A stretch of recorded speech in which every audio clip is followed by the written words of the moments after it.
So I wanted to talk a little bit more about kind of variety in military culture, because there's things that we can also adopt from the ideas of these. We may not be as great with them, but it's something that we can improve upon. If we're going to be cash flow veterans, if we're going to get out there and get after it in the business world, there's things that we can pull from the services.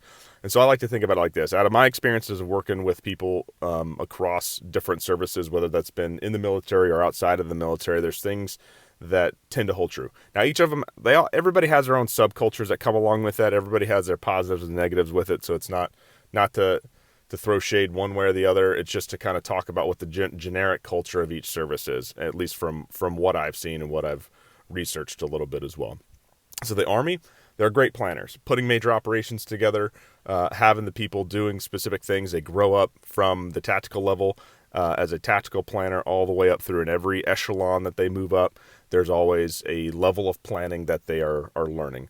It might change as they get into a different role, a different leadership position, but for the most part, it's very much a culture of planning. And then as they get better, or if they have a technical expertise, of course, they're going to be great at that technical expertise. The Navy has a just long-standing tradition, very hierarchical, very bureaucratic. I mean, it's just the way the military is in general, but they kind of take it to a new level with all their uniforms and everything else. But as far as being able to run ships, they're certainly similar to the Air Force in this technical expertise side, but they're able to have a technical expertise that helps one big ship kind of run. So there's much more of a mindset about what it is to be on the boat. Now, the Marines, they also have long-standing traditions. They're also fantastic planners. They're some of my favorite planners. Army can be a mixed bag. Even though they're great at planning, they can be a mixed bag.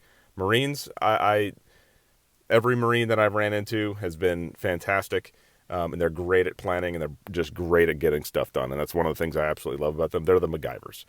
On the Air Force side of it, technical expertise. That's really what it comes down to. You are really good at having standard operating procedures, running your SOPs, running your checklists for complex systems, and being able to put that into an air campaign. And so that's kind of the big broad strokes that I have for it. Army, great at planning. Marines, they're the great at planning, and they're the MacGyvers, shifting, adjusting, getting it done. Navy, long-standing traditions, a little bit more subject expertise, but are able to put it all together for the mission that they have with the groups that they have. Air Force, a little bit more on a smaller scale than that, but definitely great subject matter expertise on complex systems, putting together SOPs and checklists. So I'll kind of walk through some of these a little bit more and talk about how we can kind of convert those mindsets into business.